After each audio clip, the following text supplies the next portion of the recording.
Even though I love watching basketball, there are times when it makes me embarrassed to be a fan. The game should be played with honor, and men who try to ruin its reputation or make it look bad just make me feel bad. I remember that night LeBron James made his famous decision. I said, after a few beers, that I wouldn't watch any basketball that season just because it wasn't right. Some of these embarrassing moments are just sad, while others can be kind of funny. So let's look at some of the most embarrassing things to happen in the NBA. First, from 2006 on, Shaquille O'Neal's career started to go downhill. Long kick out to LeBron. Nobody will catch it. And he's set. Playing a little bit of Brett Favre. That's something that the Cavaliers have been adding to their offense. Even though he was still a good center, he was not as good as he was when he played for the Orlando Magic and Los Angeles Lakers. He played for 4 different teams in the last 5 years of his career: the Miami Heat, the Phoenix Suns, the Cleveland Cavaliers, and the Boston Celtics. Everyone could tell he was getting worse during his one season in Cleveland. In 53 games, he only averaged 12 points and 6.7 rebounds. In the end, he was too hurt to help LeBron James bring the city an NBA title. Shaq should have retired at the end of that season, but instead he signed a 2-year deal with the Boston Celtics. In those 37 games, he averaged only 9.2 points and 4.8 rebounds, both of which were career lows. The man who used to be the best center in the league didn't go out with any grace. Instead, he limped out of the NBA as someone who just looked old. Oh well. Isaiah Thomas started working for the Knicks on December 22, 2003. Speaking of the 1990s, what did you say about Dream Team? I was so It was wrong that Shaq and I wasn't on a dream team. It was just wrong. And I still think Dream Team 2 could beat Dream Team 1.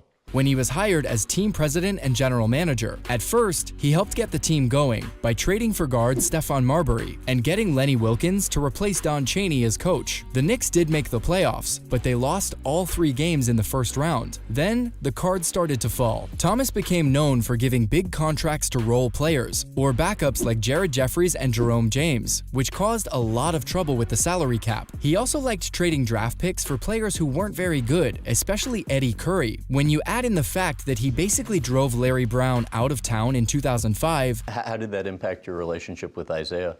You know, working for him, he had a whole different personality than the one that I had learned to respect and admire. And then coached the team into the ground. Thomas did so much damage to the Knicks that it is almost impossible to fix. One of the most famous teams in NBA history had to go through so much damage, which is not only embarrassing but also scary. Tim Hardaway was one of the best point guards when he was playing. Started with help from Mark Smart. It's Hardaway. Hardaway spins. Hardaway. Oh, the shot! It goes!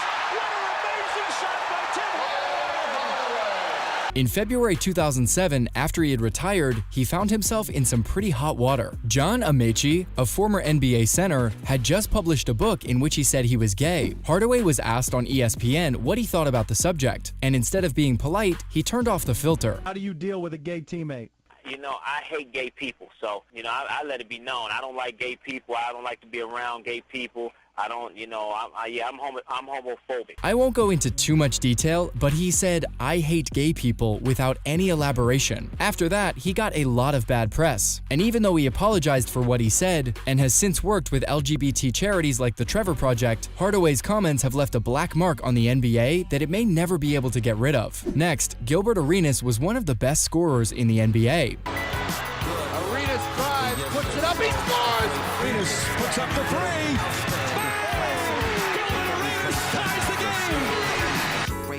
Then, in 2009, he got rid of everything. After getting into a heated argument with teammate Javaris Crittenton on the team plane over a gambling debt, Arenas allegedly brought unloaded guns into the team's locker room at the Verizon Center in Washington, D.C., and left a note for Crittenton right next to them. "Pick one," was the simple message. Both players were suspended for the rest of the season, and since then, neither has been the same. Arenas was traded to the Orlando Magic, and he isn't nearly as exciting as he once was. Crittenton has had it much worse. Right now, he is in Atlanta waiting to be tried for killing a young mother. Moving on to LeBron James's decision. Time for the tradition here at the Quicken Loans Arena that sends the crowd into a frenzy.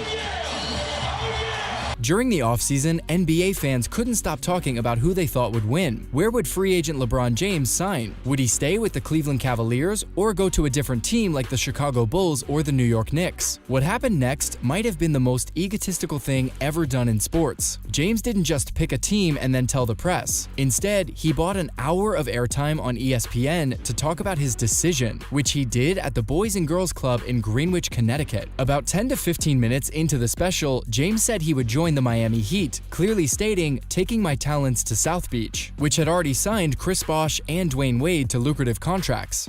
LeBron, what's your decision? In this fall, man, this is very tough. In this fall, I'm going to take my talents to South Beach and join the Miami Heat. James became the most hated player in the NBA in an instant. Why does this make me feel bad? Well, LeBron James is a role model, whether he likes it or not. And what he did here is the opposite of what a role model should do. He should not have talked about taking my talents to South Beach when he made this decision. Instead, he should have shown class and humility. However, that is nothing compared to the next scandal. It was November 19th, 2004, at the Palace at Auburn Hills, just outside of Detroit. Then Wallace is fouled, and Wallace did. Oh, Wallace! Right at our chest.